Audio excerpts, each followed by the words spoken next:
اگر میں کہوں کہ ماؤنٹ ایوریسٹ دنیا کی سب سے اونچی چوٹی، وہ دراصل زمین کے اوپر کم اور زمین کے اندر زیادہ ہے، تو کیسا لگے گا سن کر؟ یہ واقعی ایک حیران کن بات ہے۔ مطلب عام طور پہ تو ہم بس وہیں دیکھتے ہیں نا جو سطح کے اوپر ہوتا ہے۔ بالکل، یعنی جو حصہ ہمیں سرفیس پر نظر آتا ہے وہ تو صرف کہانی کا ایک بہت ہی چھوٹا سا حصہ ہے۔ صحیح۔ اصل میں یہ دیوا ہیکل پہاڑ زمین کے کرسٹ میں کسی بہت بڑی کیل یا میخ کی طرح اندر گہرائی تک دھنسے ہوئے ہیں، اور آج کا ہمارا یہ گہرا مطالعہ بالکل اسی دماغ گھما دینے والے کانسیپٹ پر مبنی ہے۔ اور یہ بہت دلچسپ ہونے والا ہے۔ ہاں، آج ہم ایک بہت ہی زبردست 2019 کے ایک ریسرچ پیپر پر بات کر رہے ہیں جو ڈاکٹر محمد اخیر الدین ابراہیم نے international e journal of advances in social sciences میں شائع کیا تھا۔ اور اس پیپر کی سب سے جو کمال بات ہے نا، وہ یہ ہے کہ اس نے جدید ارضیات کا، مطلب خاص طور پر پلیٹ ٹیکٹونکس اور آئسوسٹیسی کا موازنہ 1400 سال پرانی قرآنی آیات سے کیا ہے۔ واضح کر دینا بہت ضروری ہے تاکہ ہمارا کانٹیکسٹ بالکل کلیئر ہو جائے۔ ہاں بالکل، بتائیے۔ دیکھیے، ہم آج کسی خاص مذہب یا عقیدے کو پروموٹ نہیں کر رہے ہیں۔ ہم اس پیپر کو خالصتاً ایکیڈیمک اور سائنسی نظر سے دیکھ رہے ہیں۔ صحیح، ایک غیر جانبدارانہ تجزیہ۔ بالکل، یہ دیکھنا واقعی بہت دلچسپ ہے کہ جب پرانے تاریخی متون اور جدید سائنس کو ہم بغیر کسی تعصب کے ایک ساتھ رکھتے ہیں تو زبان اور ارضیات کے درمیان کیسی حیران کن مماثلتیں سامنے آتی ہیں۔ ایگزیکٹلی، یہ مکمل طور پر ایک سائنسی اور لسانی تجزیہ ہے، اور مجھے لگتا ہے یہ ایسی گفتگو ہے جو صرف جیولوجی کے طالب علموں کے لیے نہیں ہے۔ ہاں، یہ تو سب کے لیے ہے۔ بالکل، اگر کسی کو بھی ہماری زمین کا نظام سمجھنے کا شوق ہے، یا یہ تجسس ہے کہ پرانے زمانوں میں استعمال ہونے والے الفاظ اپنے اندر کتنی پیچیدہ سائنسی حقیقتیں چھپا سکتے ہیں، تو یہ ڈسکشن ان کے لیے بہترین ہے۔ تو پھر شروع کرتے ہیں۔ ٹھیک ہے، آئیے اسے سمجھنے کی کوشش کرتے ہیں۔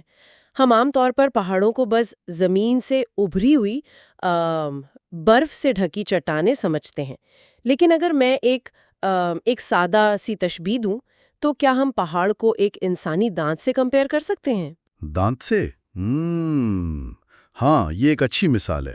یا پھر ایک آئس برگ سے، جس کا مطلب ایک چھوٹا سا حصہ پانی سے باہر ہوتا ہے لیکن ایک بہت بڑا دیہیکل سٹرکچر مکمل طور پر پانی کے نیچے چھپا ہوتا ہے۔ یہ دانت اور آئس برگ والی تشبیہ اصل میں سائنسی حقائق کے بہت ہی قریب ہے۔ اچھا، وہ کیسے؟ دیکھیں، جب ہم زمین کے سٹرکچر کی بات کرتے ہیں تو اس پیپر میں جو سائنسی شواہد دیے گئے ہیں وہ صاف بتاتے ہیں کہ پہاڑوں کی جو جڑیں ہیں، مطلب جو کرسٹ کے نیچے ہوتی ہیں، وہ ان کی ظاہری اونچائی سے 10 سے 15 گنا زیادہ گہری ہو سکتی ہیں۔ 10 سے 15 گنا؟ ارے واہ! جی، اس کو ایسے سمجھیں کہ اگر ایک پہاڑ زمین کے اوپر صرف 1 کلومیٹر اونچا نظر آ رہا ہے تو دراصل زمین کے اندر اس کی جڑ 10 سے 15 کلومیٹر تک گہرائی میں مینٹل کی طرف جاری ہوگی۔ 10 سے 15 گنا گہری، یہ تو مطلب ایک ناقابل یقین اسکیل ہے۔ بالکل، یہ بہت بڑا اسکیل ہے۔ ہم ڈرائیونگ کرتے ہوئے ان پہاڑوں کی چوٹیوں کو دیکھتے ہیں اور کتنے متاثر ہوتے ہیں، جبکہ ان کا اصل اور سب سے بڑا حصہ تو ہمارے پیروں کے میلوں نیچے اندھیرے میں پھیلا ہوا ہے۔ صحیح بات ہے۔ لیکن وہاں ایک سوال میرے ذہن میں آ رہا ہے۔ دنیا میں تو بہت سی اقسام کے پہاڑ ہیں نا؟ جی، کوئی والکینک یعنی آتش فشاں ہے، تو کوئی کسی اور شکل کا۔ جی ہاں، مختلف اقسام ہوتی ہیں۔ تو کیا ان سب کے بننے کا عمل اور یہ 15 گنا گہری جڑوں والا جو سسٹم ہے، کیا یہ سب میں بالکل ایک جیسا ہوتا ہے؟ نہیں، ان سب کا پروسیس ایک جیسا نہیں ہوتا۔ ارضیات میں ٹیکنیکلی طور پر پہاڑوں کی 5 بڑی کیٹیگریز بتائی جاتی ہیں۔ اچھا، وہ کون سی ہیں؟ فولڈ ماؤنٹینز، فالٹ بلاک، ڈوم، والکینک اور پلیٹو۔ فالٹ بلاک تب بنتے ہیں جب زمین کے کرسٹ کے بڑے بڑے بلاکس فالٹس کے متوازی حرکت کرتے ہیں۔ صحیح، اور باقی؟ ڈوم پہاڑ میگما کے اوپر کی طرف دھکیلنے سے شکل لیتے ہیں، اور والکینک تو ظاہر ہے آتش فشاؤں کے پھٹنے سے بنتے ہیں۔ بالکل۔ تو پھر اس ریسرچ پیپر میں کس قسم پر زیادہ بات کی گئی ہے؟ اس پیپر کا اور ہماری آج کی اس گفتگو کا بھی جو مین فوکس ہے وہ فولڈ ماؤنٹنز پر ہے۔ فولڈ ماؤنٹنز مطلب تہدار پہاڑ؟ جی بالکل، یہ زمین کے سب سے بڑے اور بھاری پہاڑی سلسلے ہوتے ہیں، جیسے کہ ہمالیہ یا ایلپس کے پہاڑ۔ تو یہ فولڈ پہاڑ بننے کا اصل میکانزم کیا ہے؟ یہ آتش فشاں تو ہے نہیں، تو لاکھوں ٹن وزنی یہ اتنے بڑے چٹانی اسٹرکچر آخر اوپر کیسے اٹھ جاتے ہیں؟ ان کے بننے کے پیچھے نا کانٹیننٹل ڈرفٹ اور پلیٹ ٹیکٹونکس کا ایک بہت ہی بڑے پیمانے کا عمل ہوتا ہے۔ ذرا اسے آسان الفاظ میں بتائیے۔ تصور کریں کہ زمین کے کرسٹ کی دو بہت بڑی پلیٹیں ہیں، مطلب پورے بر اعظم کے سائز کی پلیٹیں۔ اچھا۔ وہ لاکھوں سال تک بہت آہستہ آہستہ ایک دوسرے کی طرف بڑھتی ہیں، پھر ایک وقت آتا ہے جب ان کا زبردست ٹکراؤ ہوتا ہے۔ مطلب دو براعظم آپس میں ٹکرا رہے ہیں؟ بالکل۔ اس شدید ٹکراؤ کے نتیجے میں جو پلیٹ کثافت یا ڈینسٹی میں زیادہ بھاری اور مضبوط ہوتی ہے، وہ دوسری پلیٹ کے نیچے کی طرف پھسل جاتی ہے۔ اچھا، مطلب وہ نیچے دھنس جاتی ہے۔ جی، اس نیچے جانے والی حرکت کو جیولوجی میں سبڈکشن کہتے ہیں۔ یہ بھاری پلیٹ گہرائی میں جا کر اس گہری کیل یا میخ کا کام کرتی ہے جس کا ہم ذکر کر رہے تھے۔ اور جو دوسری پلیٹ ہے اس کا کیا ہوتا ہے؟ جو دوسری پلیٹ ذرا کم کثافت والی ہوتی ہے، وہ اس زبردست دباؤ کی وجہ سے مڑ کر یعنی فولڈ ہو کر اوپر کی طرف اٹھنا شروع کر دیتی ہے، اور وہی ہمارا پہاڑ بن جاتا ہے۔ بالکل وہی اوپر کی طرف اٹھنے والا حصہ آخر کار ماؤنٹ ایورسٹ یا K2 جیسی چوٹیوں کی شکل اختیار کر لیتا ہے۔ ایک منٹ، مجھے اسے ذرا پروسیس کرنے دیں۔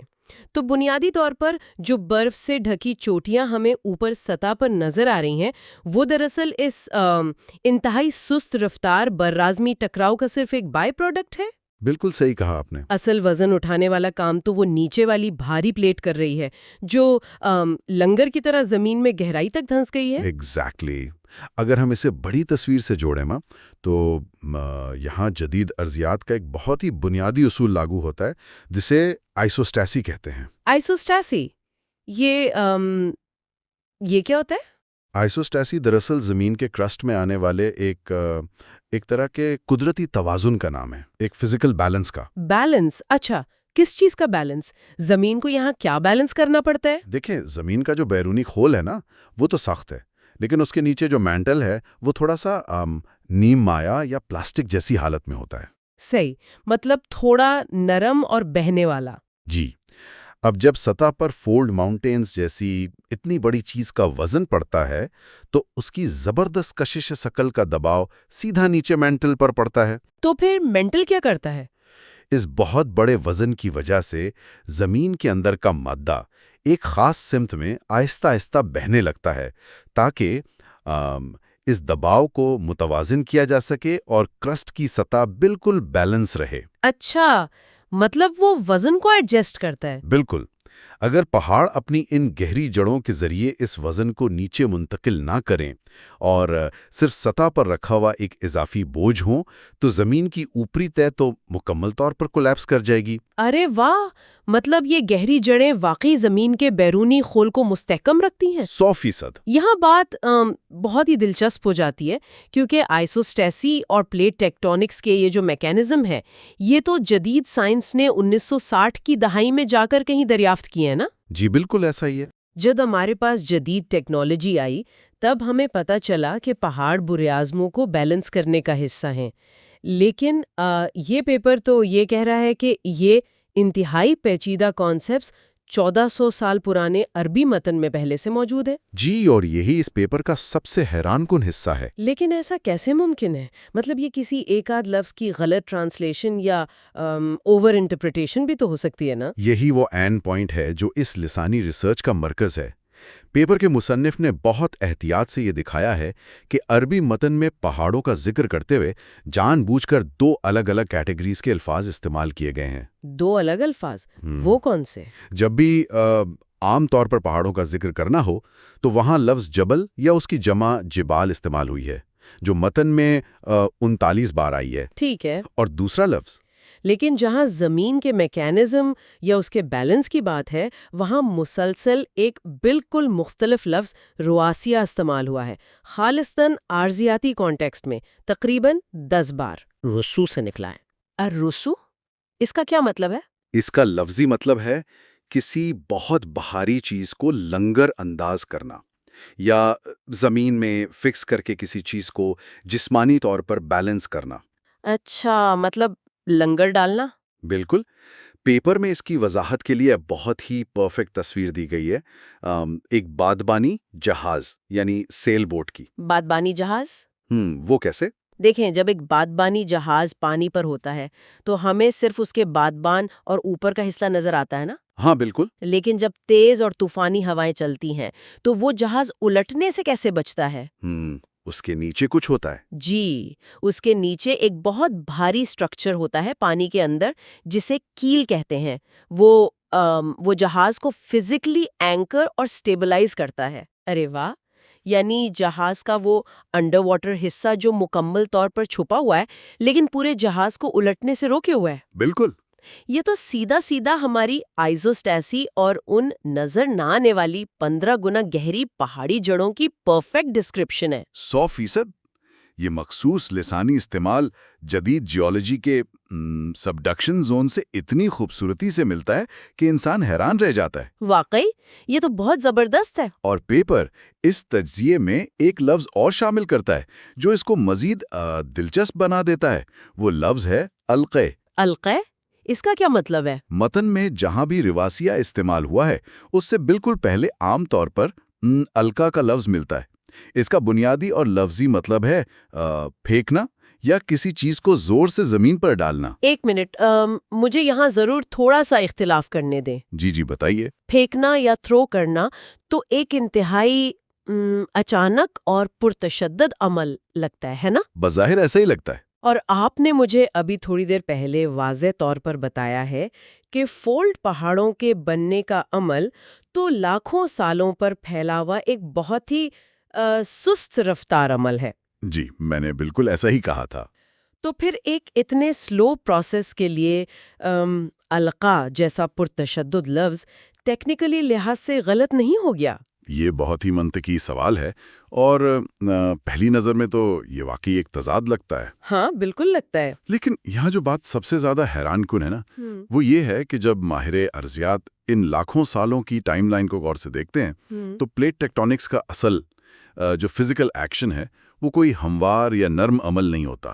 اچھا، تو پھر کیسا ہوتا ہے؟ جب براعظم کے سائز کی پلیٹیں آپس میں انتہائی زبردست دباؤ کے ساتھ ٹکراتی ہیں تو فرکشن یعنی رگڑ اور حرارتی توانائی ایک جگہ رک جاتی ہے اور پھر اچانک وقفوں کے ساتھ انتہائی شدت سے ریلیز ہوتی ہے۔ اوہ، مطلب ایک دم سے پریشر نکلتا ہے۔ بالکل، زمین کے اندر بہت بڑے بڑے شگاف پڑتے ہیں، کائنیٹک انرجی پوری طاقت کے ساتھ باہر کی طرف نکلتی ہے۔ صحیح، یعنی بنیادی طور پر آپ زلزلوں، زمین کے پھٹنے اور میگما کے اچانک باہر آنے کی بات کر رہے ہیں۔ ایگزیکٹلی۔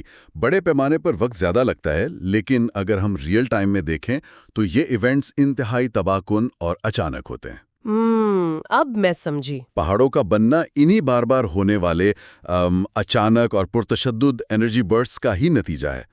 تو جب متنی القاء یعنی پھینکنے کا لفظ استعمال کرتا ہے، وہ خاص طور پر زمین کے اندر ان اچانک نکلنے والی توانائیوں اور ارضیاتی فورسز کی بالکل درست نقشہ کشی ہے۔ واہ، یعنی یہ محض کوئی شاعرانہ تخیل نہیں ہے بلکہ کرسٹ کے پھٹنے اور اس کی شدت کو بیان کرنے کا بالکل درست ٹیکنیکل لفظ ہے۔ بالکل ایسا ہی ہے۔ تو اس سب کا مطلب کیا ہے؟ مطلب اگر میں ذرا تنقیدی زاویے سے اس ڈیٹا کو دیکھوں۔ جی ضرور دیکھیں۔ ہماری اب تک کی بحث یہ ہے کہ پہاڑ بنیادی طور پر گہرے لنگر ہیں اور آئسوسٹیسی ان کے ذریعے پوری زمین کے کرسٹ کو متوازن یا مستحکم کر رہی ہے۔ جی، ہمارا مین پوائنٹ یہی ہے۔ لیکن حقیقت میں جو دنیا کے سب سے تباہ کن زلزلے ہیں وہ تو اکثر انہی پہاڑی سلسلوں جیسے کہ اینڈیز یا ہمالیہ یا انہی ٹیکٹونک باؤنڈریز کے آس پاس ہی کیوں آتے ہیں؟ یہ ایک بہت اہم اور اکثر پوچھا جانے والا سوال ہے۔ ہاں نا، مطلب اگر ان پہاڑوں کا کام زمین کو مستحکم کرنا ہے تو ان کے آس پاس کا کرسٹ سب سے زیادہ غیر مستحکم کیوں ہوتا ہے؟ کیا یہ تھیوری اور حقیقت کا سیدھا سیدھا ٹکراؤ نہیں ہے؟ بظاہر یہ ٹکراؤ لگتا ہے، لیکن پیپر میں موجود محقق طاہر اور عمر کی 2017 کی تفصیلی ریسرچ نے اس غلط فہمی کو بہت سائنسی انداز میں دور کیا ہے۔ اچھا، انہوں نے کیا کہا؟ اگر ہم روایتی سوچ دیکھیں تو لوگ یہ فرض کر لیتے ہیں کہ پہاڑ بننے کا مطلب یہ ہے کہ زلزلے بالکل زیرو ہو جانے چاہیے۔ ہاں، عام طور پر تو یہی سمجھا جاتا ہے۔ پیا اور سورۃ النحل کا تکنیکی جائزہ لیا تو متن بالکل واضح کرتا ہے کہ پہاڑ اس لیے بنائے گئے تاکہ زمین تمہارے ساتھ ہلنے سے بچ سکے۔ تمہارے ساتھ ہلنے سے بچ سکے، اس کا کیا مطلب ہوا؟ یہاں مین کی ورڈ شدت کو کم کرنے کا ہے، مکمل طور پہ ختم کرنے کا نہیں۔ مطلب متن یہ بالکل دعویٰ نہیں کر رہا کہ زلزلے آنا 100% بند ہو جائیں گے۔ اچھا، یعنی وہ شدت کو کم کر رہے ہیں۔ بالکل، یہ بتایا جا رہا ہے کہ اگر پہاڑ نہیں ہوں گے تو حرکت اتنی شدید ہوگی کہ زندگی کا وجود ہی ناممکن ہو جائے گا۔ تو بنیادی طور پر یہ پہاڑ انسانوں اور جانوروں کی زندگی کے لیے بڑے بڑے شاک ایبزاربرز کا کردار ادا کر رہے ہیں۔ ایگزیکٹلی، یہ کوئی پتھر کی طرح سخت اور نہ ہلنے والی چیز نہیں ہے، بلکہ ایک کنٹرولڈ ڈائنامک سسٹم ہے جو جھٹکوں کو کم کرتا ہے۔ یہ تو واقعی بہت گہری بات ہے۔ اور یہ ایک اہم سوال پیدا کرتا ہے کہ طبعی طور پر یہ جیولوجیکل شاک ایبزاربرز کام کیسے کرتے ہیں؟ ہاں، وہ شاک کو ایبزارب کرتے کیسے ہیں؟ یہاں اس ریسرچ کا سب سے زبردست حصہ سامنے آتا ہے، اور وہ ہے سی ماؤنٹنز، یعنی زیر سمندر پہاڑوں کا رجحان۔ سی ماؤنٹنز مطلب سمندر کے اندر کے پہاڑ؟ جی، سمندر کے اندر مکمل طور پر ڈوبے ہوئے پہاڑ۔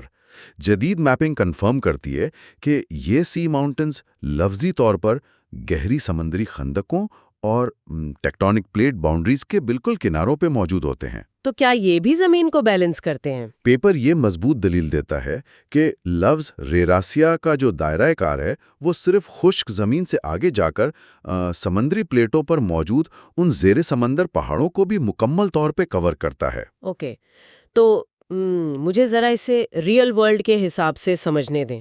جی بتائیے۔ دو براعظموں کی ٹیکٹونک پلیٹیں بنیادی طور پر ایک دوسرے کے اوپر سمندر کی گہرائی میں زبردست دباؤ کے تحت رگڑ کھا رہی ہیں، رائٹ؟ بالکل ایسا ہی ہو رہا ہے۔ اگر ان پلیٹوں کی آپس میں چھونے والی سطحیں بالکل شیشے کی طرح ہموار ہوں اور اچانک وہاں زبردست رگڑ ٹوٹے تو لاکھوں میگا ٹن کی توانائی ایک ہی جھٹکے میں ریلیز ہوگی، ہے نا؟ جی، اور وہ دنیا کو ختم کر دینے والا ایک بہت بڑا زلزلہ ہوگا۔ لیکن اگر ہم ان پلیٹوں کے رگڑ والے زون میں کوئی بہت بڑا کھردرا ریگمال یا سپیڈ بمپ جیسی چیز رکھ دیں، ہاں، جو کہ ان زیر سمندر پہاڑوں کی شکل میں موجود ہیں، تو ان کی وجہ سے وہ پلیٹیں اتنی آسانی سے اور ہموار طریقے سے سلائیڈ نہیں کریں گے۔ بالکل صحیح سمجھے آپ۔ وہ سی ماؤنٹنز آپس میں پھنسیں گے اور مسلسل چھوٹی چھوٹی رگڑ پیدا کر کے توانائی کو کم کرتے رہیں گے، جس سے ایک بہت بڑے جھٹکے کے بجائے مسلسل چھوٹی چھوٹی وائبریشنز پیدا ہوں گی۔ یہ ریگمال اور سپیڈ بمپ والی تشبیہ تو اس پورے میکانزم کو بہت پرفیکٹ طریقے سے بیان کر رہی ہے۔ ارے واہ! جدید ارضیات اور زلزلوں کی سائنس میں اس پورے عمل کے لیے جو آفیشیل اصطلاح استعمال ہوتی ہے وہ ہے اسیسمک کریپ۔ اسیسمک کریپ؟ جی، جب پانی کے اندر کی ٹیکٹونک پلیٹیں ان سی ماؤنٹنز کے ارد گرد سلائیڈ کرتی ہیں تو وہاں بہت ساری جگہوں پر وہ جسمانی طور پر آپس میں لاک ہو جاتی ہیں۔ اور اس سے انرجی ایک دم سے نہیں نکل پاتی؟ بالکل، شدید دباؤ کسی ایک بہت بڑے جھٹکے کی صورت میں مکمل طور پر خارج ہونے کے بجائے مسلسل رگڑ کی صورت میں اور انتہائی سلو حرکت کے ساتھ ایک بہت بڑے علاقے پر پھیل جاتا ہے۔ یہ تو ایک بالکل ہی ناقابل یقینی سیفٹی سسٹم ہے نا حیران کن؟ یعنی اگر عملی طور پر یہ سمندری پہاڑ یعنی سی ماؤنٹنز سمندری پلیٹوں کو اس طرح لاک نہ کریں تو انسان تو بنیادی طور پر صبح شام براعظموں کو تباہ کر دینے والے زلزلوں کا سامنا کر رہے ہوتے۔ بالکل، یہ اسیسمک کریپ تو زمین کا بنیادی تھرمل اور کائنیٹک انرجی کو باہر نکالنے کا سیفٹی والو بن جاتا ہے۔ بالکل، اور اسی بات کو مزید پختہ کرنے کے لیے پیپر میں پروفیسر زغلول کی 2009 کی تفصیلی تحقیق کا بھی حوالہ دیا گیا ہے۔ اچھا، اس ریسرچ میں کیا بتایا گیا ہے؟ وہ زمین کی جو ابتدائی ارتقائی ٹائم لائن ہے نا، اس کی وضاحت کرتی ہے۔ سورۃ النازعات کی آیات کو جوڑتے ہوئے پیپر دکھاتا ہے کہ جب ابتدائی زمین بن رہی تھی تو ان پلیٹوں کی حرکات انتہائی شدید اور بے ترتیب تھیں۔ مطلب بہت زیادہ زلزلے اور ہلچل تھی؟ جی، اس مسلسل ہلچل اور میگما کے نکلنے کے بعد آہستہ آہستہ یہ فولڈ ماؤنٹنز کے سلسلے اور سبڈکشن کے عمل شروع ہوئے۔ اور پھر پہاڑوں نے اسے کنٹرول کیا؟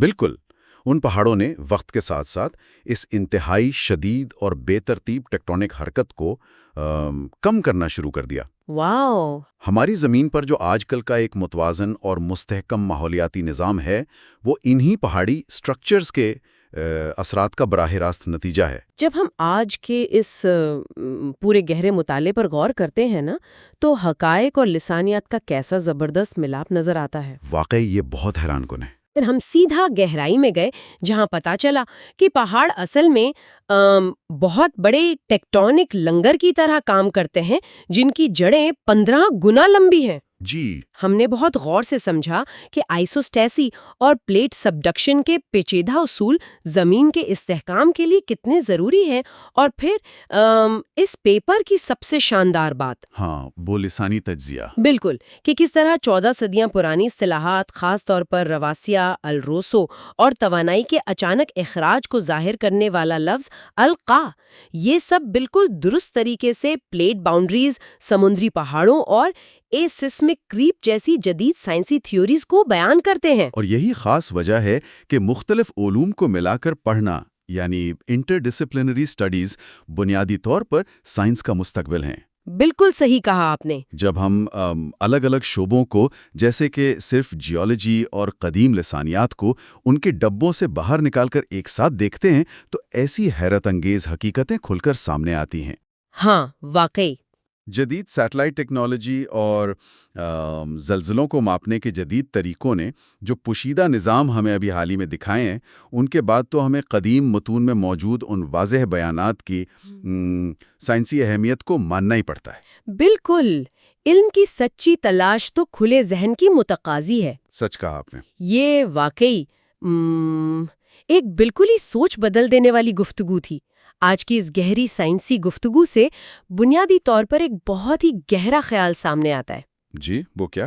صدیوں تک لوگ قدیم تہذیبوں کی کتابوں اور تاریخی حوالوں میں پڑھتے رہے، جہاں بڑے بڑے ٹیکٹونک سسٹمز یا پہاڑوں کو خاص طور پر کیل، میخوں یا لنگر کی طرح بیان کیا گیا تھا۔ بالکل پڑھتے رہیں۔ ماہرین عام طور پر ان باتوں کو بس یوں ہی شاعری، کہانیاں یا ادبی خوبصورتی سمجھ کر مکمل طور پر نظر انداز کر دیتے تھے، لیکن آج کی جدید میپنگ یہ دکھاتی ہے کہ یہ دراصل طبی میکانزم کی بالکل ٹھوس وضاحتیں تھیں۔ جی، 100% ٹھوس حقیقت ہے۔ تو پھر منطقی طور پر یہ امکان بہت زیادہ بڑھ جاتا ہے کہ ہماری پرانی انسانی تاریخ اور پرانی کتابوں میں قدرت کے اصولوں سے متعلق ایسی اور کتنی خاص حقیقتیں چھپی ہوں گی، بالکل، جنہیں ہم صرف اس لیے استعارے یا تشبیہات فرض کر رہے ہیں کیونکہ شاید ہماری جدید ٹیکنالوجی نے ابھی تک انہیں ثابت کرنے کی صلاحیت ہی حاصل نہیں کی۔